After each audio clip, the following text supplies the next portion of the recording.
It was now 2 days before the festival of the Passover and unleavened bread. The chief priests and the teachers of the law were looking for a way to arrest Jesus secretly and put him to death. We mustn't do it during the festival of the people will riot.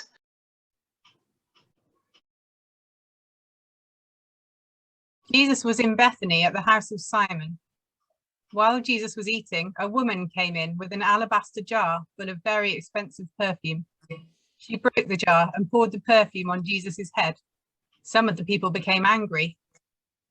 What was the use of wasting the perfume? It could have been sold and the money given to the poor. But Jesus said, "Leave her alone. She has done a fine and beautiful thing for me. You will always have the poor with you, and any time you want to, you can help them. But you will not always have me. She did what she could. She poured perfume on my body to prepare it ahead of time for burial. Now I assure you that wherever my gospel is preached all over the world, what she has done will be told in memory of her." Then Judas Iscariot, one of the 12, went to the chief priests in order to betray Jesus to them. They were pleased to hear what he had to say and promised to give him money. So Judas started looking for a good chance to hand Jesus over to them.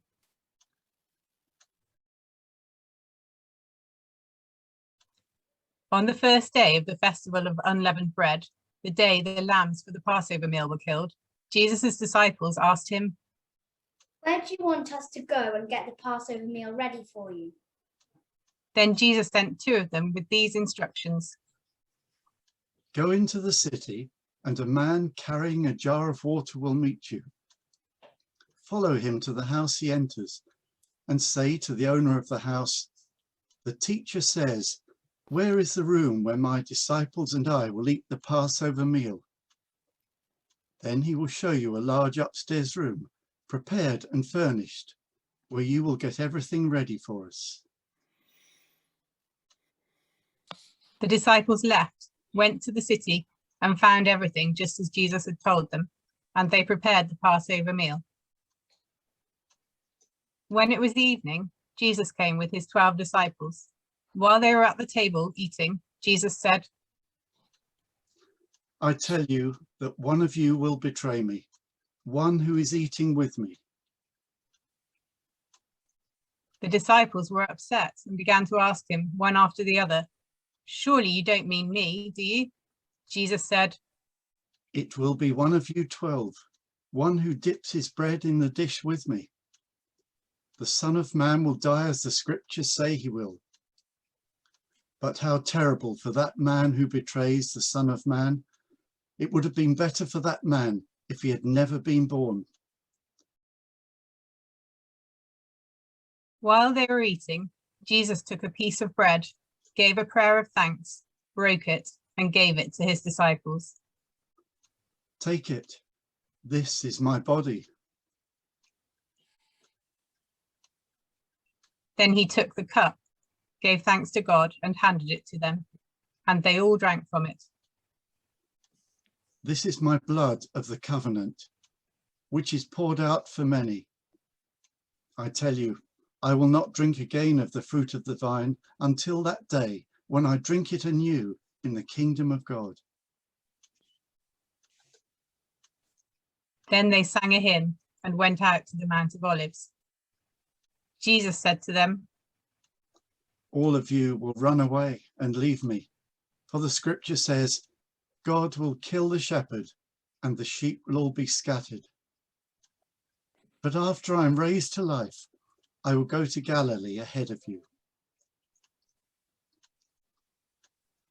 Peter answered, "I will never leave you, even though all the rest do." "I tell you that before the cock crows twice tonight, you will say 3 times that you do not know me." "I will never say that, even if I have to die with you." and all the other disciples said the same thing.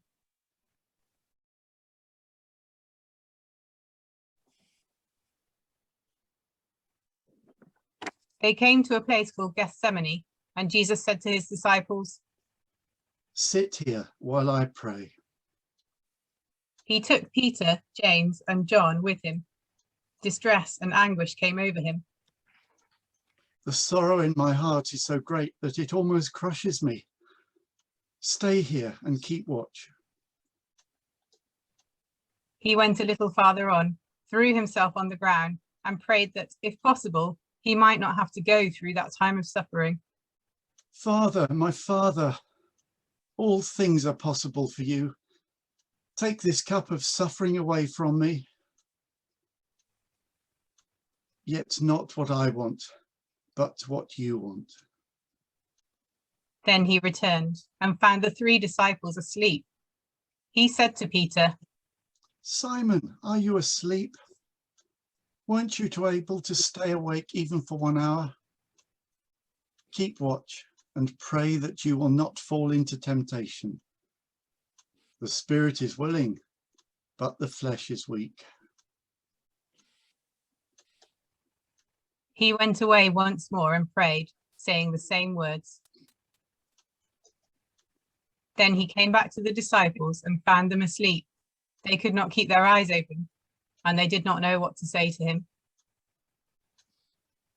When he came back the 3rd time, he said, "Are you still sleeping and resting?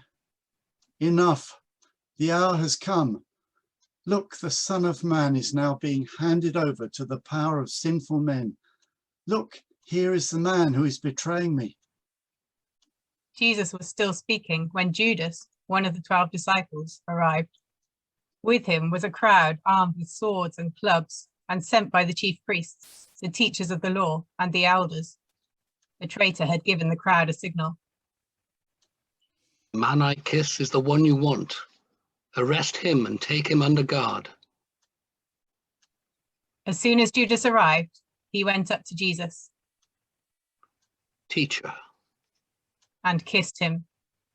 So they arrested Jesus and held him tight. But one of those standing there drew his sword and struck at the high priest's slave, cutting off his ear. Then Jesus spoke up. "Did you have to come with swords and clubs to catch me as though I were an outlaw? Day after day I was with you, teaching in the temple, and you did not arrest me. But the scriptures must come true." Then all the disciples left him and ran away. A certain young man, dressed only in a linen cloth, was following Jesus.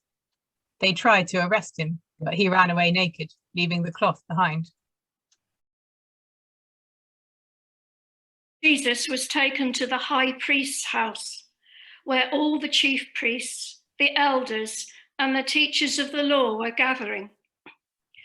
Peter followed from a distance and went into the courtyard. There he sat down, keeping himself warm by the fire. The chief priests and the whole council tried to find some evidence against Jesus in order to put him to death, but they could not find any. Many witnesses told lies against Jesus, but their stories did not agree. Then some men stood up and told this lie against Jesus.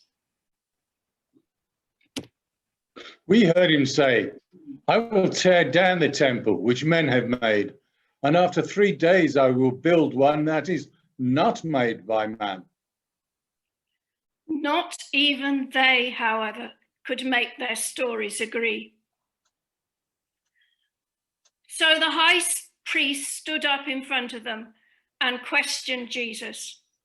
"Have you no answer to the accusations they bring against you?" But Jesus kept quiet and would not say a word. "Are you the Messiah, the Son of the blessed God?" Jesus answered, "I am. And you will all see the Son of Man seated on the right hand of the Almighty and coming with the clouds of heaven." The high priest tore his robes. "We don't need any more witnesses. You heard his blasphemy. What is your decision? They all voted against him. He was guilty and should be put to death. Some of them began to spit on Jesus, and they blindfolded him and hit him, saying, "Guess who hit you?" And the guards took him and slapped him. Peter was still down in the courtyard when one of the high priest's servant girls came by. When she saw Peter warming himself, she looked straight at him. You too were with Jesus at Nazareth. I don't know what you're talking about. And he went out into the passage. Just then, a cock crowed. The servant girl saw him there and began to repeat to the bystanders, "He is one of them. He is one of them." But again, Peter denied it. You can't deny that you were one of them, because you too are from Galilee. I swear that I'm telling the truth. May God judge me if I'm not. I do not know the man you're talking about. Just then, a cock crowed a second time. And Peter remembered how Jesus had said to him, "Before the cock crows twice, you will say 3 times that you do not know me."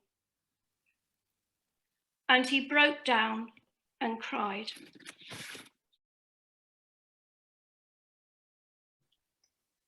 Early in the morning, the chief priests met hurriedly with the elders, the teachers of the law, and the whole council, and made their plans. They put Jesus in chains, led him away, and handed him over to Pilate. Pilate questioned him. "Are you the king of the Jews?" So you say. Pilate questioned him again. "Aren't you going to answer? Listen to all their accusations." Again, Jesus refused to say a word, and Pilate was amazed. At every Passover festival, Pilate was in the habit of setting free any one prisoner the people asked for. At that time, a man named Barabbas was in prison with the rebels who had committed murder in the riot. When the crowd gathered and began to ask Pilate for the usual favor, he asked them, "Do you want me to set free for you the king of the Jews?" He knew well that the chief priests had handed Jesus over to him because they were jealous. But the chief priests stirred up the crowd to ask instead for Pilate to set Barabbas free for them. Pilate spoke to the crowd. "What then do you want me to do with the one you call the king of the Jews?" Crucify him. "But what crime has he committed?" Crucify him. Pilate wanted to please the crowd, so he set Barabbas free for them. Then he had Jesus whipped and handed him over to be crucified. The soldiers took Jesus inside to the courtyard of the governor's palace and called together the rest of the company. They put a purple robe on Jesus and made a crown out of thorny branches and put it on his head. Then they began to salute him. "Long live the King of the Jews."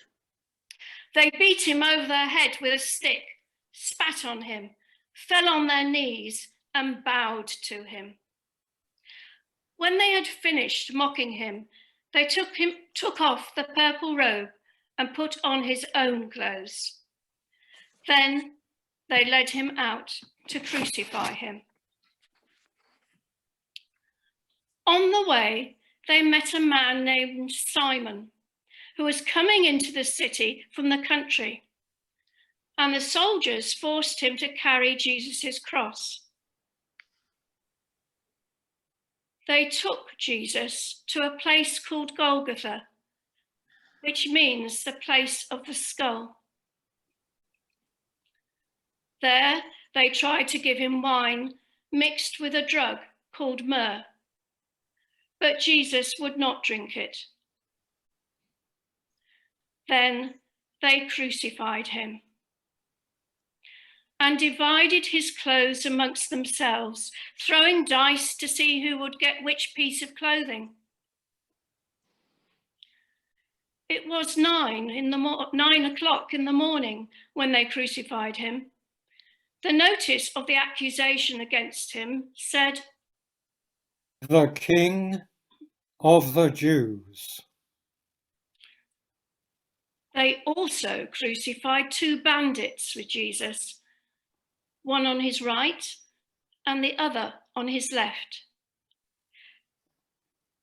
People passing by shook their heads and hurled insults at Jesus. You were going to tear down the temple and build it up again in 3 days. Come down from the cross and save yourself. In the same way, the chief priests and the teachers of the law jeered at Jesus, saying to each other, He saved others, but he cannot save himself. Let us see the Messiah, the King of Israel, come down from the cross now, and we will believe in him. And 2 who were crucified with Jesus insulted him also. At noon, the whole country was covered with darkness, which lasted for 3 hours. At 3 o'clock, Jesus cried out with a loud voice, Eloi, Eloi, lama sabachthani? which means, my God, why did you abandon me? Some of the people were there heard him. Listen, he is calling for Elijah. One of them ran up with a sponge, soaked it in cheap wine, and put it on the end of a stick. Then he held it up to Jesus' lips. Wait, let's see if Elijah is coming to bring him down from the cross. With a loud cry, Jesus died.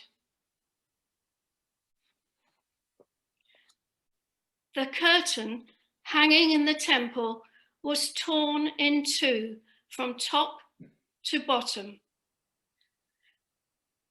The army officer who was standing there in front of the cross saw how Jesus had died. This man was really the Son of God.